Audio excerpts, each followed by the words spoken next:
Welcome back guys. Vishal Gupta आपका teacher.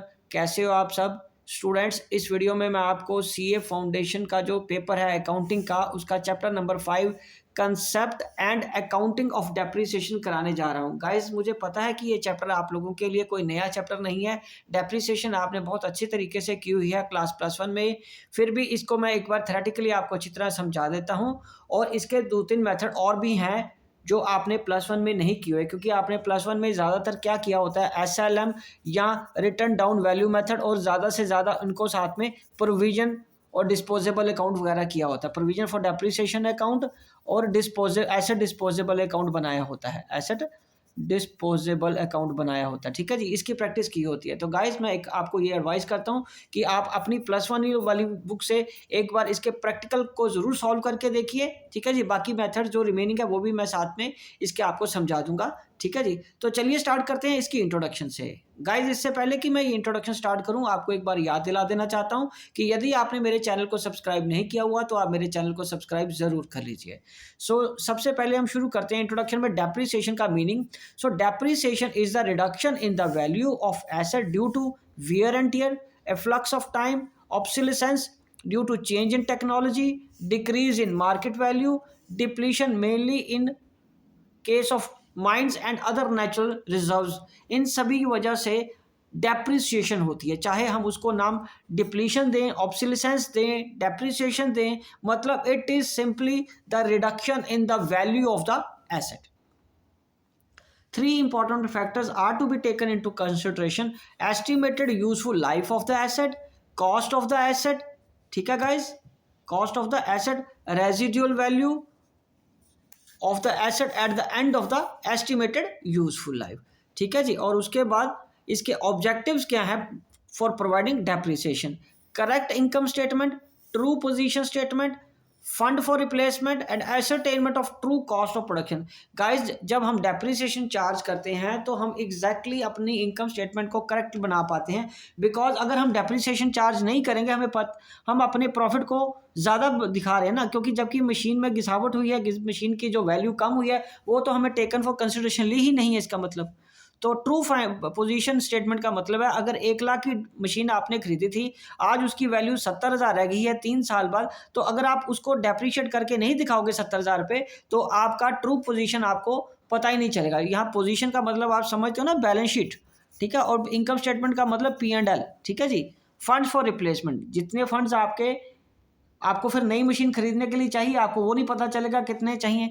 Because एक example दे रहा हूँ, मान लीजिए आपने डेप्रीशिएट किया हर महीने हर साल 10,000 रुपया, और 10,000 का आपको फिर रिप्लेसमेंट फंड भी तो बनाना पड़ेगा ना एसेट को दोबारा खरीदने के लिए। So the ascertainment of the true cost of production, तभी आपको सही कॉस्ट ऑफ प्रोडक्शन आपकी पता चल पाएगी। ठीक है जी, प्रोडक्ट की। उसके बाद मेथड्स फॉर डेप्रिसिएशन, सबसे पहला मेथड आपने अच्छी तरह किया हुआ है, स्ट्रेट लाइन मेथड। आपके लिए ये कोई नया मेथड नहीं है guys. So what is straight line method? According to this method, an equal amount is written off every year during the working life of an asset so as to reduce the cost of the asset to nil or its residual value at the end of its useful life। ठीक है जी, according to this method एक equal amount right of कर दिया जाएगा, ठीक है, during the working life of the asset, ठीक है, जो कि एसेट की कॉस्ट को रिड्यूस कर देगा, ठीक है, उसकी यूजफुल लाइफ के खत्म होने पे। The advantage of this method is that it is simple to apply and give accurate result, specially in case of leases and also in case of plant and machinery. तो guys ये plant and machinery और leases के case में ये ठीक रहता है method. So this method is also known as fixed installment method. तो स्ट्रेट लाइन डेप्रिसिएशन क्या है? Cost of asset minus scrap value upon useful life. और स्ट्रेट लाइन डेप्रिसिएशन रेट क्या है? Straight line depreciation upon cost of asset into 100। Next method क्या guys? Reducing balance method, जिसको कि हम रिटर्न डाउन वैल्यू मेथड भी कहते हैं, या इस रूप नाम से भी आप जानते हैं। Under this method a fixed percentage of the diminishing value of the asset is written off each year so as to reduce the assets of its residual value at the end of its life. The rate of depreciation under this method may be determined by the following formula। और ये किससे determine की जाएगी? Following formula से determine की जाएगी। ठीक है, the rate of the depreciation under this method may be determine by the following formula, residual value upon cost of the asset, इसका एन नंबर ऑफ ईयर से लेना है यूजफुल लाइफ से, ठीक है जी, into 100.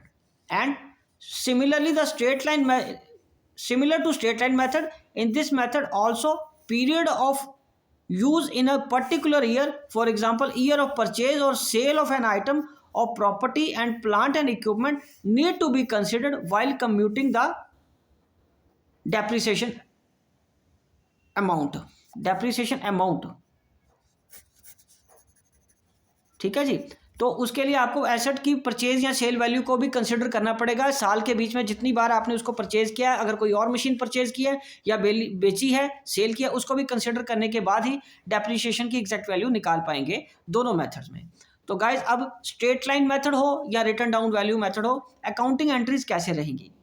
पहला अल्टरनेट क्या है कि डेप्रिसिएशन अकाउंट को आप क्या करोगे, to provision for depreciation account में ट्रांसफर कर दोगे, ओके, या एक्यूमुलेटेड डेप्रिसिएशन अकाउंट में। एंड नेक्स्ट क्या है, प्रॉफिट एंड लॉस अकाउंट को डेबिट कर दोगे, किसको, डेप्रिसिएशन को। ये जो डेप्रिसिएशन हमारा खर्चे के रूप में आया है, ये किस में चला जाएगा, P&L में, कि डेबिट साइड में चला जाएगा। और प्रोविजन तो आपको पता है ये लाइबिलिटी बन जाएगी, ठीक है, जहाँ तो इसको लाइबिलिटी साइड में दिखाएंगे या एसेट में से ही रिड्यूस करके दिखाएंगे, ठीक है जी। ज़्यादातर केसेस में जब प्रोविजन बनी होती है तो हम उसको लाइबिलिटी साइड में ही दिखाते हैं, ठीक है जी। ओके, तो चलिए सेकंड अल्टरनेट क्या है, depreciation account debited to asset account, depreciation account debited to asset account and profit and loss account debited to depreciation. तो ये प्रॉफिट एंड लॉस में फिर डेप्रिसिएशन चली जाएगी, और इस केस में हम जो एसेट की वैल्यू है डेप्रिसिएशन को उसी में से ही माइनस करते हैं, ठीक है गाइस। तो आगे है sum of years digit method, so it is variation of the reducing balance method. In this case, the annual depreciation is calculated by multiplying the original cost of the asset less its estimated scrap value by the fraction represented by the number of years including present year of the remaining life of an asset upon total of all digits of the life of the assets in year. मतलब जितने भी number of year including present year है, remaining रह गए हैं life के, upon total number of year की जितने हैं उनके डिजिट्स को ऐड कर देना है। और ये वाला फॉर्मूला कैसे बना, टोटल नंबर ऑफ कैसे बनेगा, n को n+1/2 से मल्टीप्लाई कर देना, कैलकुलेट कर देना। Suppose the estimated life of the asset कितनी है, 10 साल, तो टोटल कितना बनेगा, 1 से 10 का 55। आप तो एक तो तरीका ये है, इसको सभी को ऐड करना आपके लिए कई बार मुश्किल हो जाएगा, तो उसका सिंपल तरीका क्या है, n × n+1/2 कर दो, तो ये 55 आ जाएगा, ठीक है गाइज। तो अब हमने 3 मेथड डिस्कस कर लिए। पहला मेथड हमने क्या किया, SLM का, जिसमें कि आपको इस तरीके से कैलकुलेट करना होगा cost of asset minus scrap value, ठीक है जी। फिर स्ट्रेट लाइन का रेट कैसे निकलेगा, स्ट्रेट लाइन की जितनी ये डेप्रिसिएशन आ गई है upon cost of asset into 100, और इसमें क्या आ जाएगा 1 - n, ठीक है, residual value upon cost of asset into 100 करके ये आ जाएगा। तो इसमें n क्या आएगा, यूजफुल ईयर्स लाइफ आ जाएगा, तो इसमें 1 से माइनस करना जरूरी है। और तीसरा मेथड मैंने आपको बताया sum of years digit method, right guys. Okay, तो अब हम आगे बात करेंगे नेक्स्ट किसकी, फोर्थ मेथड की, that is machine hour method. जैसे कि नाम से ही पता चल रहा है कि जितने आवर्स मशीन रन हुई है उसको हम कैलकुलेट करेंगे, डेप्रिसिएशन को कैलकुलेट करने के लिए उसको काउंट कर लेंगे, ठीक है। Where it is practicable to keep a record of the actual running hours of each machine, depreciation may be calculated on the basis of the hours that the concerned machine is worked. The machine hour rate of the depreciation is calculated after estimating the total number of hours that machine would work during its whole life, ठीक है। However, it may have to be varied from time to time. It would be to note that this method is just a variation from SLM, under which the depreciation is calculated per year. Under this method, it is calculated for each hour the machine work. तो जितने hours machine ने work किया है उस पर हम total number of से divide कर देंगे, और वो हमारा डेप्रिसिएशन का रेट पहले हम कैलकुलेट कर लेंगे, मशीन आवर रेट कैलकुलेट कर लेंगे, ठीक है जी। सो इसमें हम क्या करेंगे, on the basis of hours that concern machine worked, जितनी वो मशीन चली है उसके वर्किंग आवर पे को मशीन आवर रेट से टोटल वर्किंग आवर से कैलकुलेट कर लेंगे, राइट गाइस। चलिए नेक्स्ट है production unit method. So production unit method again नाम से पता चल रहा है कि जितने हमने प्रोडक्शन हमने कर लिया, इसका वैसे फॉर्मूला क्या बनता है, डेप्रिशिएबल अमाउंट जो हमें करना है इसको प्रोपोर्शनेट कर दो into production during the year upon estimated total production. ठीक है जी। So under this method depreciation of the asset is determined by comparing the annual production, जितनी एनुअल प्रोडक्शन हुई है, with the estimated total production, जितनी की estimated total production एक साल में हम कर सकते हैं उससे डिवाइड कर देंगे। The amount of depreciation is commuted by following formula, वो फॉर्मूला मैंने आपको पहले ही समझा दिया। This method is applicable to machine producing product of uniform specification, जो यूनिफॉर्म स्पेसिफिकेशन से सामान प्रोड्यूस करती हैं उसी के बेसिस पे हम इसको कैलकुलेट करते हैं। ठीक है गाइस, ओके जी। तो अब आएगा depletion method. So depletion method क्या करते हैं, depletion is the allocation of the cost of wasting natural resources such as oil, gas, timber and mineral to the product processes. This method is used in the case of mines, quarries etcetera containing only a certain quantity of product. So the depreciation rate is calculated by dividing the cost of the asset by the estimated quantity of the product likely to be available to be extracted. ठीक है जी। So annual depreciation will be quantity extracted multiplied by the rate per unit. ठीक है जी। तो जितनी depreciation का rate calculate किया है by dividing the cost of the asset by the estimated quantity of the product likely to be available to be extracted, जितना हमने निकालना है उसमें से सामान एक्सट्रैक्ट करना है उसके बेसिस पे उसकी कॉस्ट को हम डिसाइड कर लेंगे। ठीक है, उसके मल्टीप्लाई कर देंगे जितना हमने एक्सट्रैक्ट किया है रेट पर यूनिट के हिसाब से। ठीक है जी। तो ये मेथड आपके लिए थोड़ा सा नया है, डिप्लीशन वाला मेथड आपने शायद नहीं किया होगा। सो उसको जितना भी cost of wasting natural resources such as oil, gas पे निकाला जाएगा। This method is used in case of mines and quarries containing only certain quantity, जिसमें एक सर्टेन क्वांटिटी ही होती है, उसकी क्वांटिटी को आप बढ़ा नहीं सकते। द डेप्रिसिएशन रेट इज कैसे कैलकुलेट किया जाएगा, dividing the cost of the asset by estimated quantity of the product, जितनी हमने प्रोडक्ट उसमें से क्वांटिटी निकलनी है उसे डिवाइड कर देंगे टोटल कॉस्ट को, और वो क्या आ जाएगा, रेट पर यूनिट आ जाएगा। ठीक है जी। और उसका प्रॉफिट एंड लॉस, अब हम नेक्स्ट टॉपिक बात कर रहे हैं कि एसेट्स के बेचने का, डिस्पोज करने पे उसका प्रॉफिट या लॉस आएगा तो उसका क्या करेंगे। सो अगला हेडिंग है प्रॉफिट और loss on the sale disposal of property, plant and equipment. Whenever any depreciable asset is sold during the year, depreciation is charged on it the period it has been used in the sale year. So the written down value after charging such depreciation is used for calculating the profit or loss on the sale of that asset. The resulting profit and loss of the sale of the asset is ultimately transferred to the profit and loss account. और वो कहाँ transfer हो जाएगी, profit and loss account में। ठीक है जी। और उसके बाद does all the entries related to the sale and loss of the asset posted in the respective asset account में ट्रांसफर कर देंगे। या अल्टरनेटिवली और क्या किया जा सकता है कि एक न्यू अकाउंट टाइटल, जिसको कि हम एसेट डिस्पोजेबल अकाउंट बोलते हैं, वो ओपन किया जा सकता है, may also be open in the ledger for the purpose of calculating profit and loss of on sale of asset. In that case the book value of the asset will be transferred from the asset account to the asset disposable account, and all the entries to sale like sale proceeds and calculation of profit or loss will be posted in the asset disposable account. ठीक है जी। Change in the method of depreciation, next topic क्या है, change in the method of depreciation. ये कि हमें अगर method change करना होगा तब उसका ट्रीटमेंट का क्या करेंगे। The depreciation method to the asset should be reviewed at least each financial year end. सब फाइनेंशियल ईयर जब क्लोज करने लगेंगे तब एक बार उसको रिव्यू करेंगे। If there has been a significant change in the expected pattern of consumption of future economic benefits embodied in the asset, the method should be change to reflect the change pattern. अगर उस asset को use करने के या उसके economic benefit लेने के तरीके चेंज हो गए हैं या उसका कंजम्पशन का पैटर्न चेंज हो गया है, तब हमें उसका मेथड भी चेंज करना पड़ता है। Whenever any change in depreciation method is made, such change in the method is treated as change in the accounting estimates as per accounting standards. ठीक है जी। It affects effect need to be quantified and disclose separately.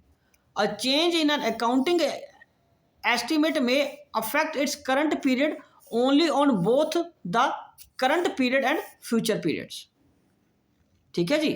Next क्या है, revision of estimated useful life. कई बार हमें estimated useful life को भी change करना पड़ सकता है प्रॉपर्टी की या प्लांट एंड मशीनरी की। उसका क्या ट्रीटमेंट करेंगे हम guys, the residual value and the useful life of asset should be reviewed at least the each financial year end, and if expectations different from the previous estimates, the changes should be accounted for as a change in an accounting estimate in accordance with the accounting standard। तो हमें उसके estimates को change करना पड़ेगा according to accounting standards। Whenever there is a revision in the estimated useful life of asset, the written down value or the balance depreciable amount should be charged over the revised remaining estimated useful life. तो अगर हम depreciation already ज़्यादा charge कर चुके हैं तो उसको दोबारा क्या करेंगे, उस पर जितना साल बढ़े हैं उसकी लाइफ के, उसमें बैलेंसली डेप्रिशिएबल अमाउंट को चार्ज कर देंगे। ठीक है जी। और लास्ट में है इसका टॉपिक जो revaluation of property plant and equipment. After recognising an asset initially, the asset fair value whose fair value could be reliably measured should be carried at the revalued amount being the fair value of the revaluation date, the reduced by successively accumulated depreciation and successive accumulated impairment losses, permanent decline in the value जिसको हम बोलते हैं यदि कोई है तो इसमें पहले क्या आएगा, revaluation must be made at an adequate interval, say yearly, for ensuring that carrying amount doesn't differ simultaneously for that which would be determined if fair value at the end of the reporting period is used। और दूसरा, in case of an item of property plant and equipment is revalued, whole class of such plant and machinery and property to which such asset belong should be revalued। ऐसा नहीं है कि एक machine आपकी 15 तरह की 15 नंबर ऑफ मशीन है, एक मशीन का आपने रिवैल्यूएशन चेंज कर लिया तो बाकियों का नहीं करेंगे, आप सबका चेंज करेंगे। In case the carrying amount of an asset increases due to revaluation, such increase should be credited to the revaluation surplus and should be accumulated in equity, और वो इक्विटी में एक्यूमुलेट हो जाएगा जाके। And in case the carrying amount of an asset is decrease due to revaluation, such decrease should be recognised in the P&L। और अगर decrease हुआ तो कहाँ पे चला जाएगा, P&L में। और अगर आपको याद हो तो इसका अकाउंटिंग ट्रीटमेंट लगभग वही रहेगा जो आपने +2 में पार्टनरशिप में रिवैल्यूएशन अकाउंट बनाते समय करते थे। ठीक है गाइस, तो इसी के साथ इसका यह थ्योरेटिकल पोर्शन कंप्लीट होता है। आई होप कि ये आपको समझ आ गया होगा। अब एक बार आप इसके प्रैक्टिकल्स करके देखिए, मैं भी आपको इसके प्रैक्टिकल्स जल्दी ही करवाऊंगा। ओके जी, डन, गुड लक।